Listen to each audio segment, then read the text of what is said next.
I sued my boss after he harassed me for months and threatened to ruin my career if I didn't be with him. I was terrified. My job was the only thing keeping me afloat while I was caring for my sick mother. But with the help of a brave colleague, I gathered evidence, took him to court, and won. The jury awarded me $200,000, and he lost everything. I've debated for a long time whether to post this here. Honestly, I'm still kind of in disbelief that it's all over. But if there's even one woman out there reading this who needs a push to stand up for herself, then it's worth it. So here goes. You can call me Emily. I'm 34 years old, American, and for the last 5 years I've been working as an executive assistant at a mid-sized marketing firm in the Midwest. I won't name names, NDAs and all that, but the story is very real. I didn't come from money. My dad passed when I was 16, and my mom's health has been declining for years. I take care of her. That job? It wasn't just a paycheck. It was my lifeline. Rent, medical bills, groceries, my life was built around the security that came from that 9 to 5. I'm not flashy. I show up early, stay late, double-check everything I send. I've never called out sick. I don't drink, I don't party. I was just trying to survive. Then there's him. My boss. Let's call him Tom. Married. Late 40s. Smooth talker. He had the kind of charm that slithered into rooms. People either adored him or quietly hated his guts. But they never said it out loud, because Tom had power. And he knew it. At first, it was subtle. Longer meetings. Compliments that felt just a bit too personal. You're the only one I trust. This department would fall apart without you. It made me feel indispensable. I wanted to believe I earned that. But over time, it changed. Late nights became private meetings. Working late turned into him standing behind me a little too close. One night, I felt his hand on my lower back. I jumped. He laughed it off, called me tense. I told myself I was overreacting. That I needed this job. That I'd just keep my head down. And then, one Friday, he dropped the mask. He closed his office door. Leaned against it. Looked me dead in the eyes. I could make your career, he said. Or I could end it. That depends on you. He didn't need to say more. I went home that night shaking. My stomach felt like it had been turned inside out. I didn't sleep. I didn't eat for 2 days. I stared at my phone, at the rent reminder, at my mother's prescription list. I felt trapped. That's when Maya stepped in. Maya and I had been work friends for a couple of years. She was one of those people who didn't flinch.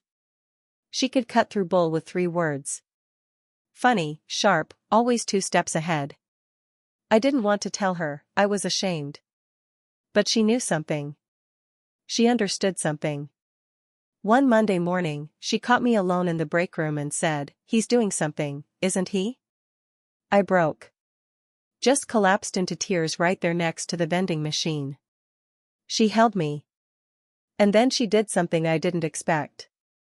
She got angry. Not at me. At him. "We're going to burn him to the ****ing ground, she said. And I believed her. We started planning that day. Quietly. Carefully. We couldn't go to HR, Tom basically was HR. He golfed with the CEO every other Sunday. If we went through official channels, we'd get steamrolled. Or worse, I'd get fired, blacklisted. So we hired a lawyer. A woman Maya knew from her cousin's case. Her name was Lena. Lena was cool as hell. Sharp blazer, sharper tongue. The first thing she said to me was, "We need proof." That's when things got interesting. I was scared. But Maya wasn't. "Let's trap this bastard," she said with a grin. So we got creative. We started recording. Not illegally, Lena made sure we stayed within the law. I live in a one-party consent state. I kept my phone recording during late-night meetings. Maya started forwarding me internal emails, harmless-looking at first, but filled with weird patterns. And then one night, something happened that I didn't expect. I stayed late again, heart pounding, phone recording in my purse. Tom came in with a bottle of wine. To celebrate the big client, he said. I told him I didn't drink. He poured himself a glass anyway and sat way too close. Then he said something that made my blood run cold. You know, he whispered, a girl like you should be grateful. He touched my knee. That night, I didn't just cry. I screamed into my pillow. And then I sent the recording to Lena. We've got him, she texted back. But that was only the beginning. We had to collect more. Enough that even Tom couldn't talk his way out. And along the way, we uncovered things we weren't prepared for. Things about his wife. Turns out, she wasn't as oblivious as everyone thought. That was the moment everything shifted. It was no longer just about protecting myself. It became a mission. A mission to expose him. After I sent the recording to Lena, our lawyer, she called me immediately. This is gold, she said. But we need more. Courts don't always believe, he said, she said. We need a pattern. So we got to work. Maya, bless her, was a genius. She didn't just help me survive emotionally, she went full private investigator. We created a shared spreadsheet, password protected, stored off the company servers, tracking everything, dates, meetings, comments, touches, witnesses. It felt like we were building a case brick by brick. And we weren't just gathering what he said to me. Maya dug through old email chains and Slack messages. She found one thread where he joked about hiring women based on photogenic resumes. We flagged it. Another where he asked if a female intern was legal yet. Flagged. Every week, Lena met with us over encrypted calls. She was building a timeline, coaching us on what to log, and warning us what not to say or do. Don't confront him. Don't let on that anything's changed. Let him hang himself. And oh, he was hanging fast. He started getting bolder. Like he could feel me slipping through his fingers. He'd accidentally brush past me. Ask me to stay even when there was no real work. Once, he sent a message late at night, hope you're thinking about me like I'm thinking about you. I felt sick. But I saved every word. Then came the turning point. One Thursday, around 6:30 p.m., I was sitting in the conference room alone when the door cracked open. It wasn't Tom. It was his wife. She was tall, striking, and her lipstick was perfect. I'd only met her once at a holiday party. I froze. Emily, right? She said. Her voice was calm. Too calm. Yes? I said, my heart hammering. She walked in. Closed the door. I need to ask you something. And I need you to be honest with me. I had no idea what to say. She sat down across from me like we were about to discuss a budget proposal. Then she reached into her purse and pulled out a small manila envelope. Slid it across the table. Inside were photos. Screenshots. Messages. Ones I hadn't even seen. Ones he had deleted. I had a tech guy recover these from Tom's work phone, she said. He's been careless. I stared down at the evidence. There was no denying what it was. I thought I was hiding it all so well. But she knew. I'm not here to shame you, she said. You don't have to explain anything. But I need to know, has he hurt you? My throat closed up. I nodded. And for the first time, she looked like she might break. I've suspected things for a long time, she said. But I thought I was crazy. You just confirmed I'm not. Then she stood. You didn't deserve this, Emily. If you ever decide to take him down, call me. She dropped a card on the table. Her personal number. And then she left. I didn't know what to do with that information. I sat there for 20 minutes, just staring at that little card like it might bite me. When I told Maya, she actually whistled. Damn. That changes everything. Lena was more cautious. We could use her, but only if she's serious. This is messy. It could backfire. But it planted a seed. Maybe we weren't just taking down Tom anymore. Maybe we were about to bring down his entire life. So after that wild encounter with Tom's wife, I still can't believe that actually happened. Things started to get really tense at work. I couldn't concentrate. I kept replaying everything in my head, the recordings, the texts, the way Tom had touched me, that card his wife left behind.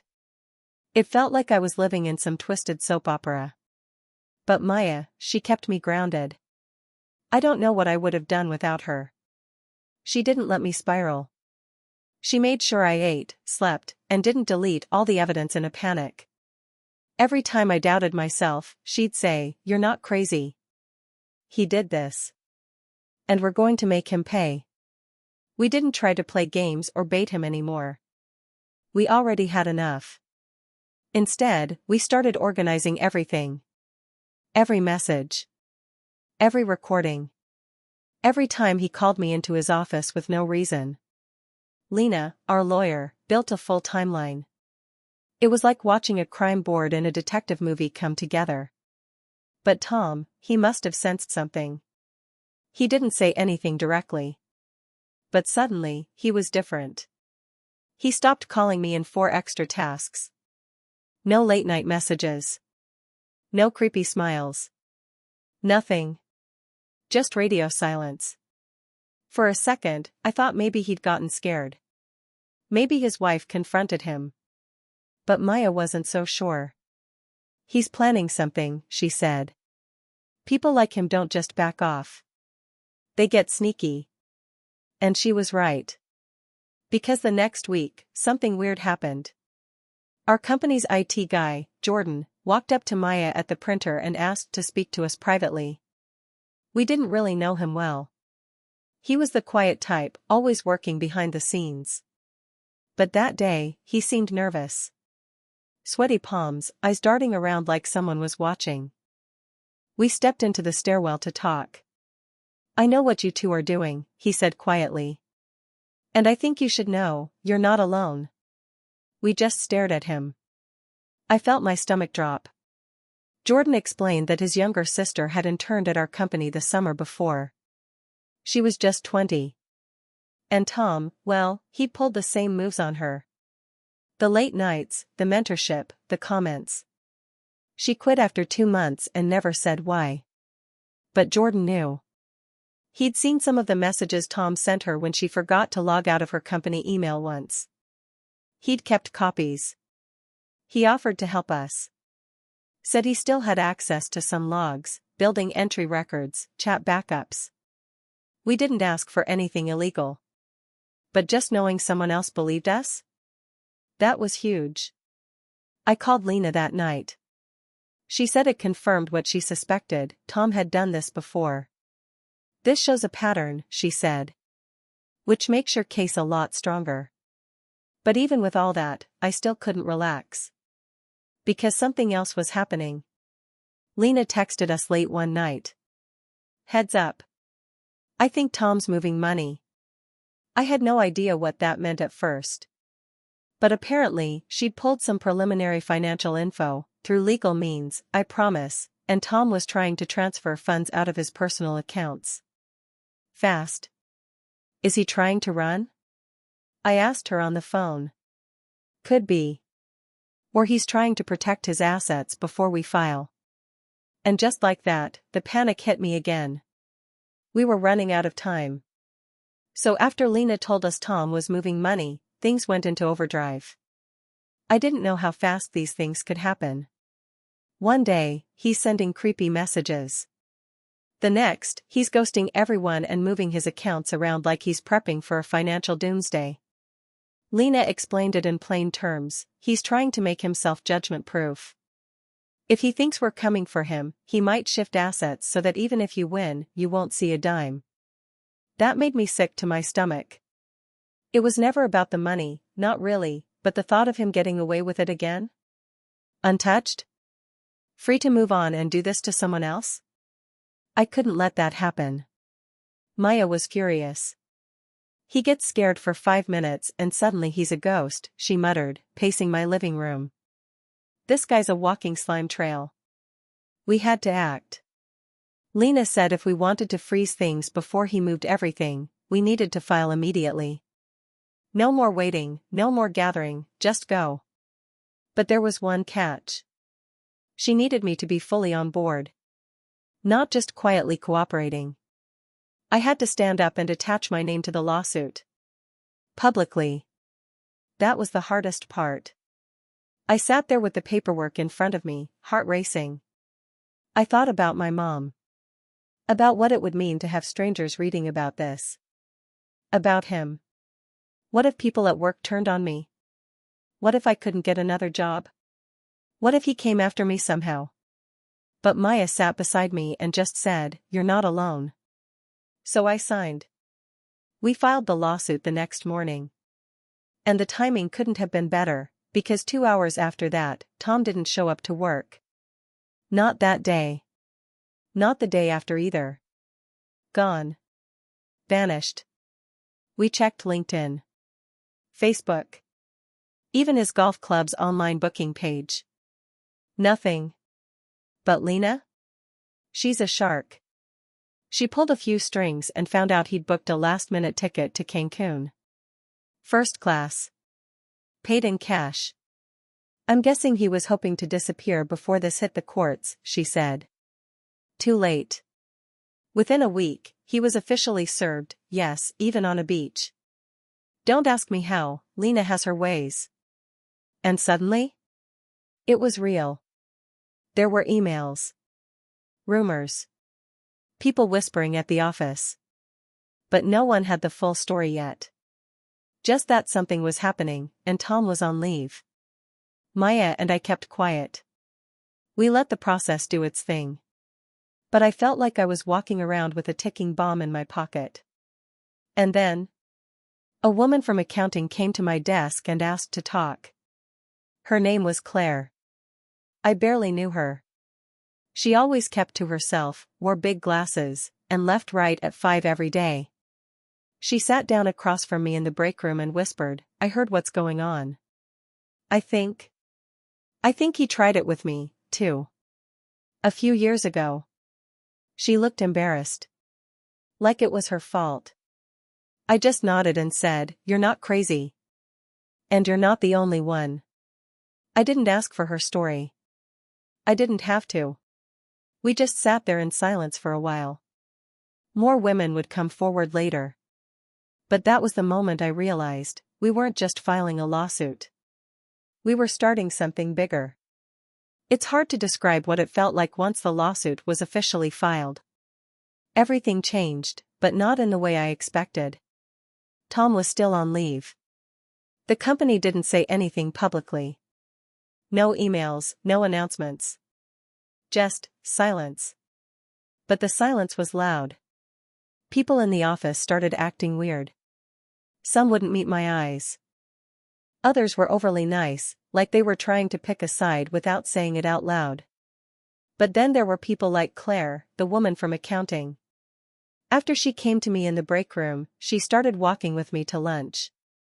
She didn't say much, but her presence was enough. She believed me. That mattered. Then it started happening more. Another woman from marketing stopped me in the hall. "Hey, if you ever need someone to talk to," she said. "I get it." And then an intern. Just 19. She pulled me aside and told me Tom had made comments about her skirt once. She thought it was her fault.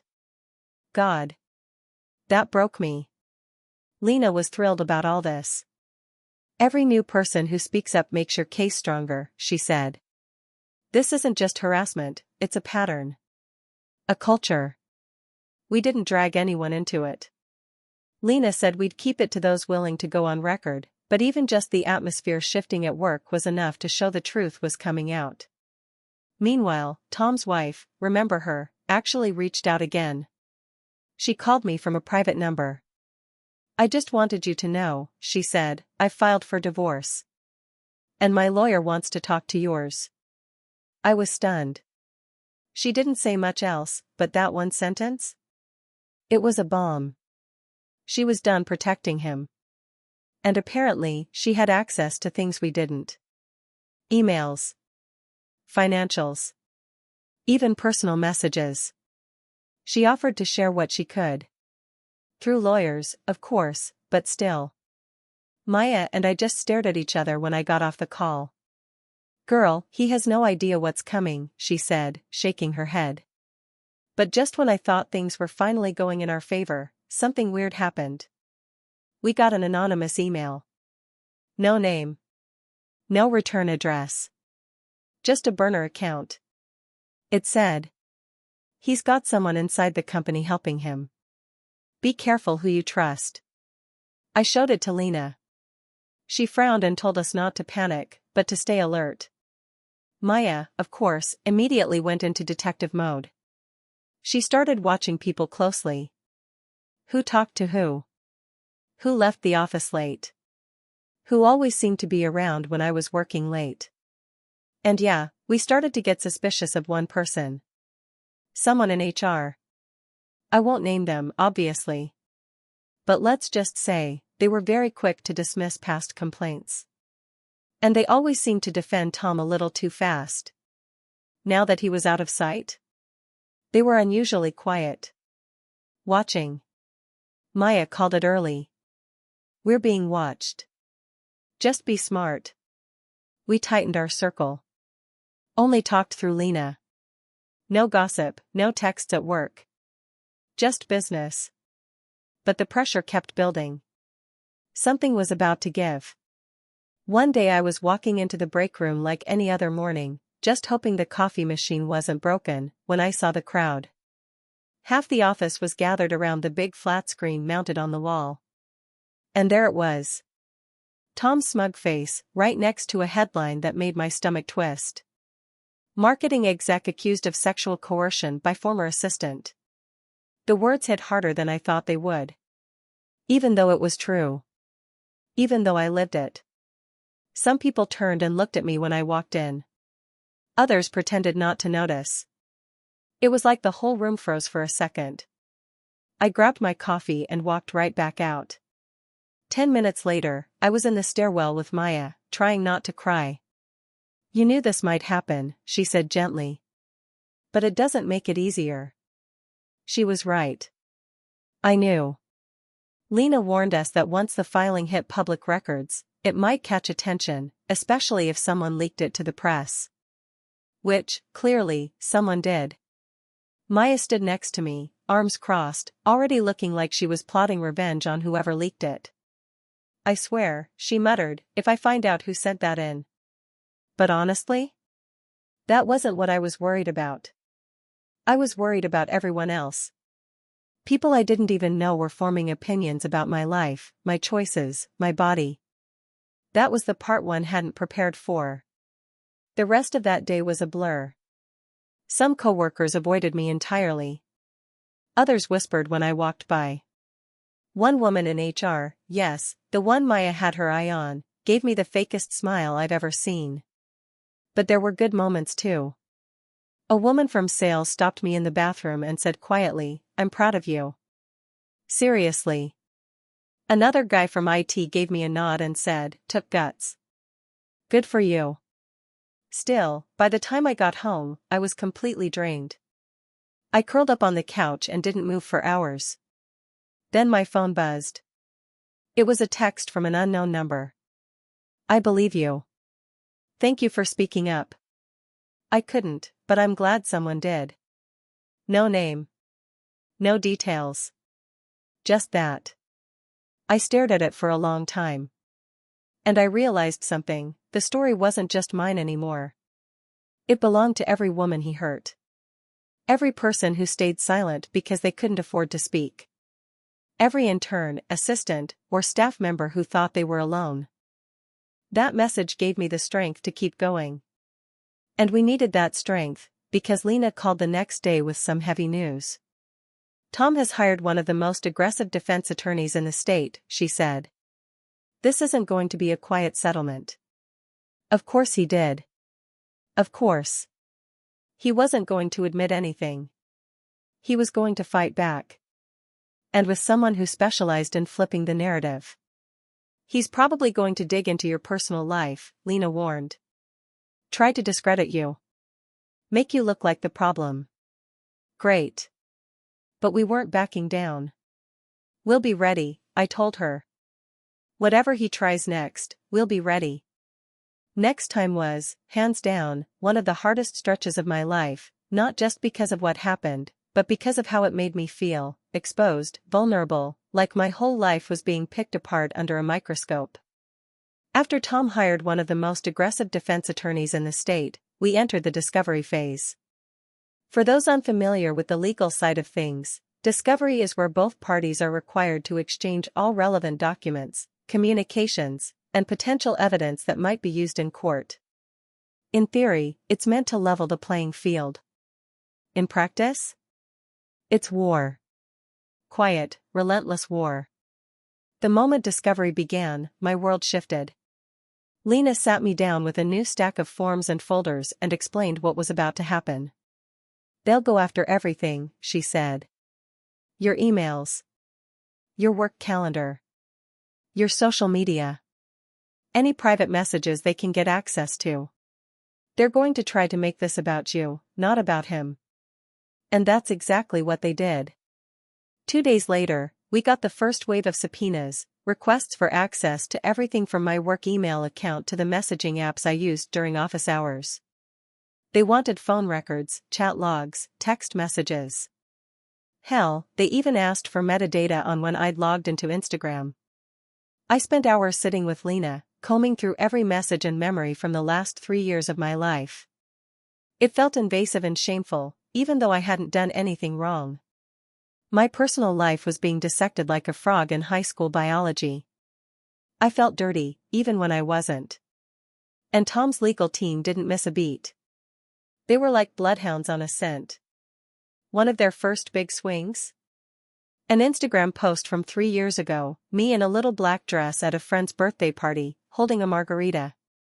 The caption was something stupid like, "Good girls gone bad for one night only." They printed it out and brought it to Lena during our prep meeting, dead serious. She claims to be a victim, they wrote in emotion. But evidence from her social media suggests a pattern of provocative behavior. I sat there, staring at the grainy screenshot they pulled from my feed, and felt my face go cold. Provocative behavior. A margarita and a dress. That was the level we were working with. But it didn't stop there. They dug up an old Tinder profile, one I hadn't touched in years. One of the prompts I'd filled out said something like, "I love witty banter and a little flirting." That was enough for their attorney to try to suggest that I had a pattern of flirtatious conduct. It was disgusting. Maya was furious. She sat next to me during one of our prep sessions, reading over the documents, her eyes narrowing. "Emily," she said, "if they come at you with this crap in court, I swear to God, I will jump up and scream. This is textbook misogyny." Lena didn't flinch. She'd seen this before. "They're trying to shake you," she said. "Ignore it. Stay focused." And then, because the universe is strange and sometimes poetic, something big landed in our lap. Maya remembered something. A woman who used to work at the company. Let go without warning maybe 9 months earlier. The story had always been murky, something about performance issues, but it never added up. No warning. No transition. Just gone. Her name was Natalie. Maya did what she does best, dug deep. She found Natalie on LinkedIn, sent a carefully worded message explaining who we were, what we were doing, and that we believed she might have been another of Tom's targets. Natalie called us that same night. Her voice shook at first. She kept asking, "Are you sure this is safe to talk about?" But once we reassured her, the floodgates opened. It was like hearing my own story, told back to me with slightly different details. Tom had complimented her too often. Invited her to after-hours drinks to discuss her future. Started sitting too close. When she tried to set boundaries, he turned cold overnight. Her next performance review? A complete 180. Negative, vague, and filled with buzzwords like lack of initiative and interpersonal challenges. 2 weeks later, she was gone. But Natalie? She had receipts. Emails. Screenshots. A copy of her final performance review with his initials scrawled in the margins. She had tried to forget it, to move on, but now she realized she wasn't crazy. Natalie agreed to be a witness. We called Lena immediately. I'll never forget the way her voice changed. From cautious to electric. "This is it," she said. "This proves it's a pattern. No jury is going to ignore that." Tom's lawyers must have realized it too, because less than 48 hours after Natalie agreed to testify, we received an email marked urgent from their side. Settlement offer. How finding Natalie changed everything. When she agreed to testify, Tom's team got nervous. 2 days later, Lena called. "They're offering a settlement," she said. "And it's significant." Hearing a dollar amount tied to my trauma was surreal. It wasn't a relief. It felt like someone was trying to buy silence. Lena broke it down. The amount would wipe out your debts, cover my mom's medical care, give us real security. But I'd have to sign a gag order, no public statements, no posts, no book deals. Nothing. She didn't pressure me. "It's your call," she said. "No judgment either way." And I did consider it. I was tired. Tired of whispers at work, of feeling exposed. The idea of peace, of being done, was tempting. Then Maya saw the paperwork. "This is hush money," she said. "They're protecting him. Not you." She didn't yell. She just sat beside me and said, "You don't owe anyone a crusade. But they don't deserve your silence." That stuck with me. I thought about Claire. Natalie. That in turn. I couldn't take the deal. I told Lena no. She looked surprised. Then she smiled. "All right. Then we go to court." The next morning, we filed paperwork to reject the offer. The defense team countered, twice, with even higher numbers. I still said no. And I knew then, we had them scared. Not just for Tom, but for everyone who let him get away with it. I spent the next 2 weeks in prep with Lena's team, testimony, timelines, courtroom basics. Maya helped me find a blazer. Claire gave me a lucky coin. Natalie messaged me, "Thank you for giving me courage." And for the first time in a long time, I felt strong. Court was next. We were officially headed to trial. I thought I knew what to expect. I'd watched enough courtroom dramas, read Lena's prep packets, rehearsed my testimony with Maya, but none of it really prepared me for how it would feel to walk into that courtroom for the first time. There's something bone-deep intimidating about a room built for judgment. Everything is designed to make you feel small. The rows of pew-like benches. The polished wood. The elevated judge's seat. The eyes that follow you the moment you walk in. And then there was Tom. He sat at the defense table, perfectly groomed in a navy suit, flanked by his legal team. He didn't look at me once. Not when I entered. Not when I sat down.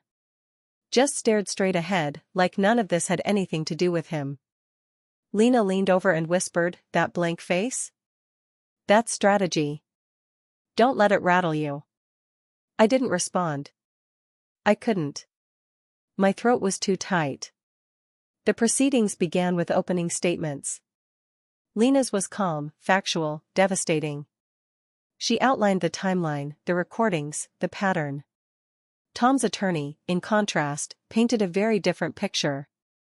He called me an ambitious assistant, hinted that I'd misunderstood professional attention, and implied that my case was an attempt to damage Tom's reputation after a personal falling out. I wanted to scream. Instead, I listened. Took notes.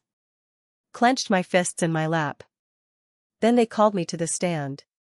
Swearing in was surreal. My voice felt hollow as I repeated the oath.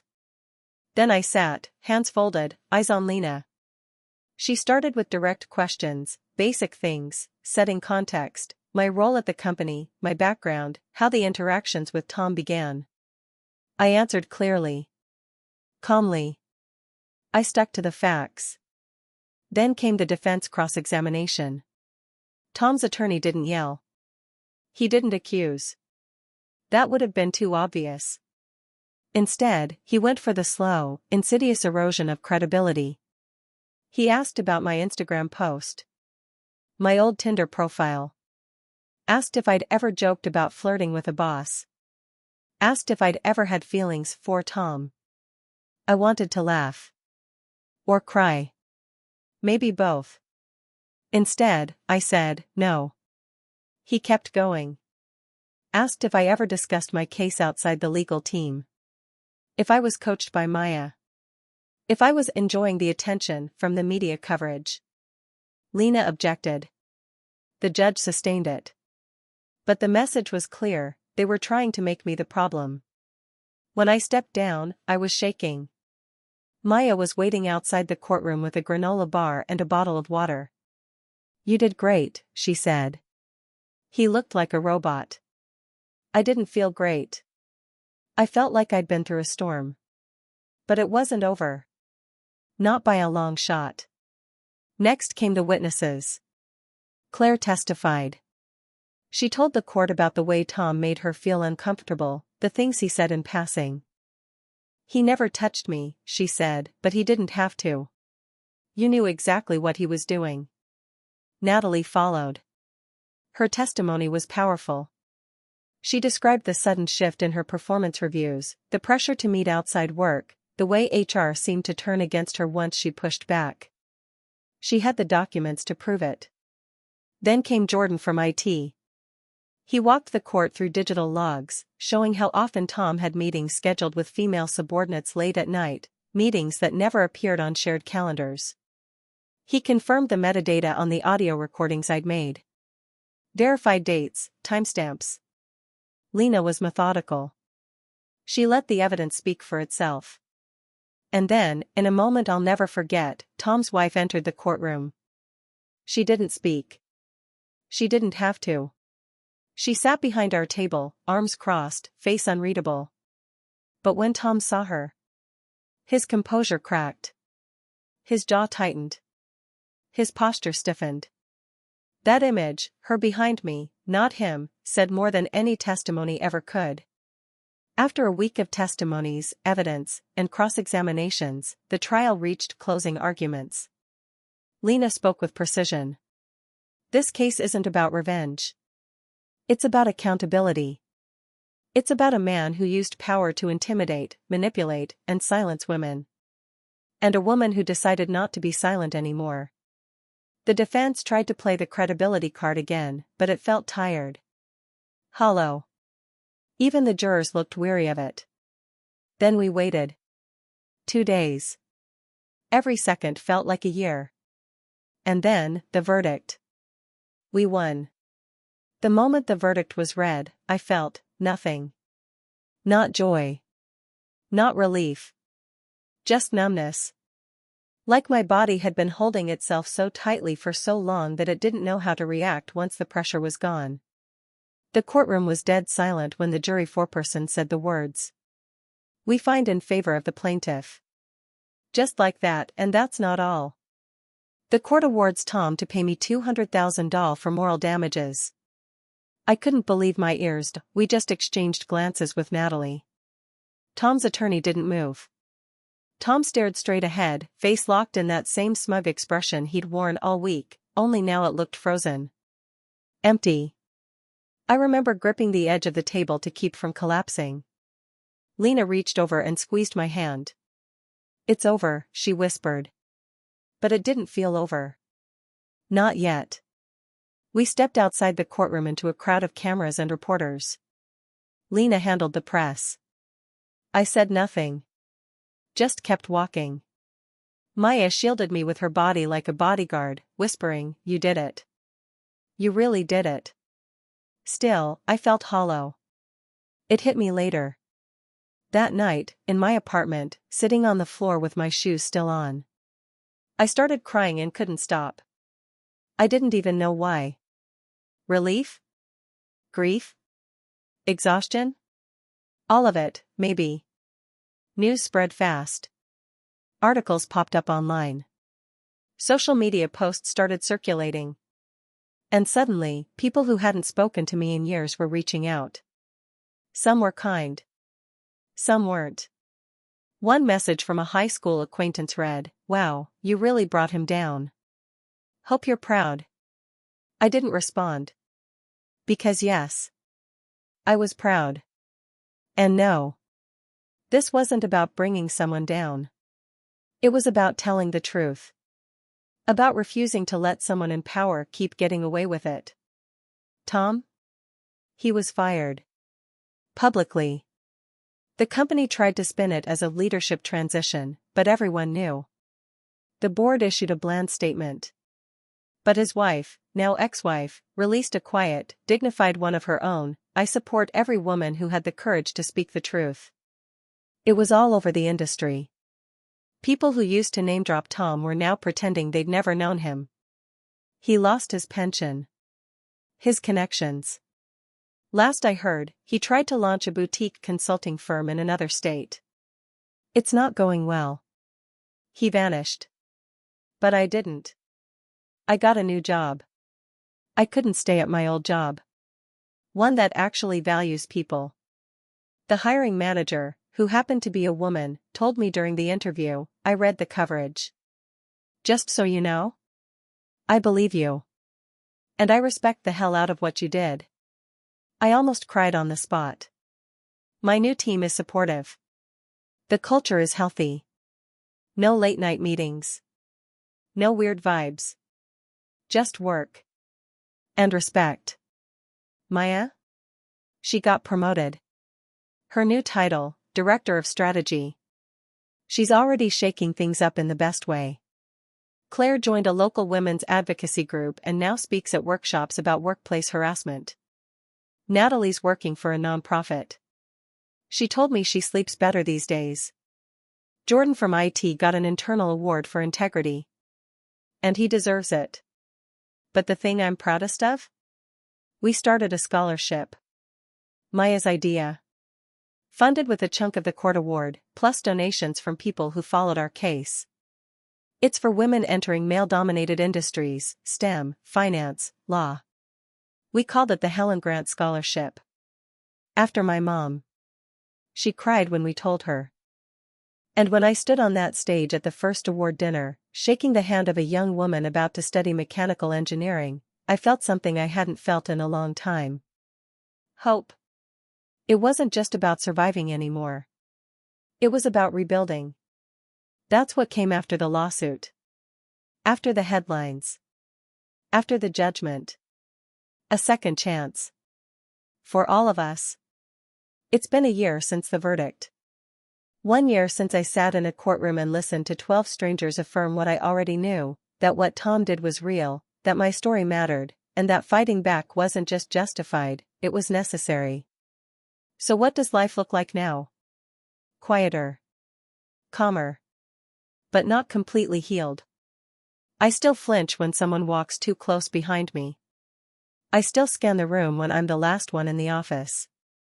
Loud male laughter can spike my pulse. And some nights, I wake up gasping, heart pounding from dreams I can't quite remember. Trauma doesn't vanish the moment a judge bangs the gavel. It lingers. Slips into the cracks of ordinary moments.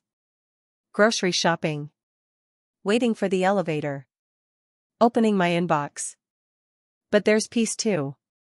A peace I fought for. I sleep without fear that someone's going to corner me in a conference room. I laugh more.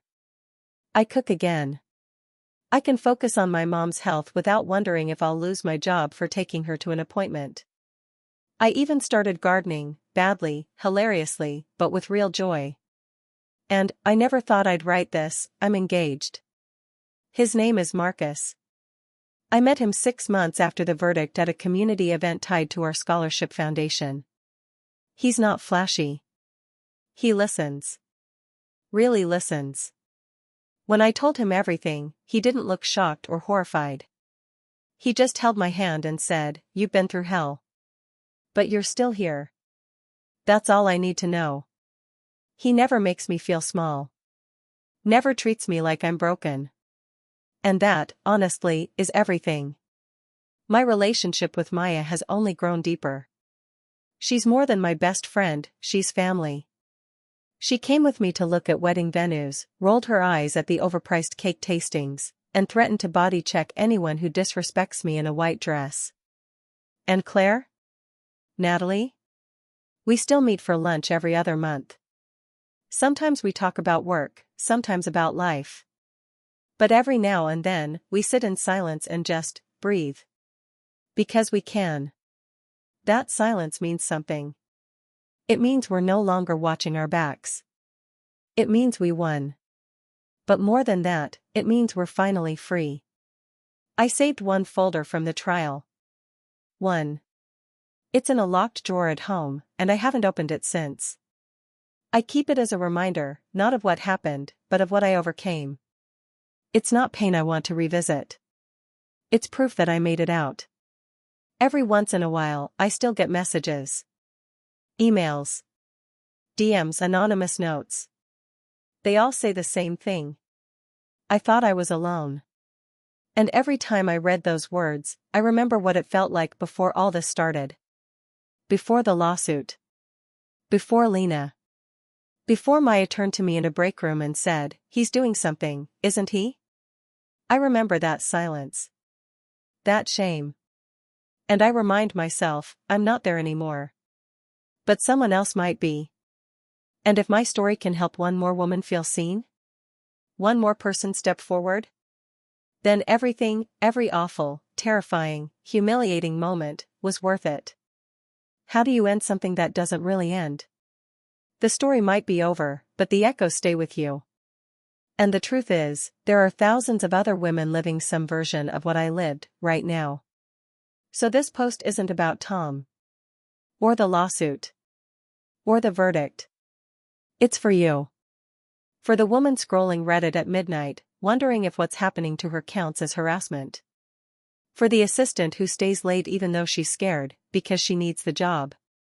For the intern who thinks speaking up will ruin her chances of a future. I see you. I've been you.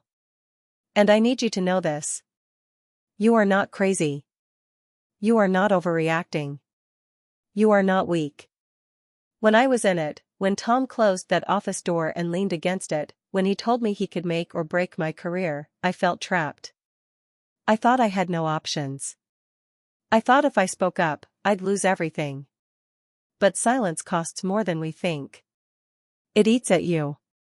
Slowly. Quietly. It makes you question yourself, your worth, your sanity. Until one day, you look in the mirror and don't recognize the person staring back. You don't have to carry this alone. There are people who will believe you. Support you. Fight beside you. I found mine in a coworker with a spine of steel, a lawyer who gave a damn, and other women who'd been hurt in the same ways I had. Find your people. Start small. A conversation. A message. A plan. You don't have to blow the whistle on day one. You don't have to be brave all at once. But don't stay quiet forever. And if you're scared, good. That means you understand the stakes. That means you're paying attention. Do it scared anyway. The world doesn't change because predators get caught. It changes because survivors speak. It changes because someone, maybe you, stands up and says, "Not anymore." I didn't want to be a symbol. I still don't. I just wanted to work. To care for my mom. To be left alone. But life had other plans. And in the wreckage of all the things Tom tried to break, I built something stronger. A new job. A new relationship. A community. A scholarship fund. A voice. You have that in you, too. Even if it's buried under fear and shame and doubt, you still have it. And when you're ready, it'll be there, waiting.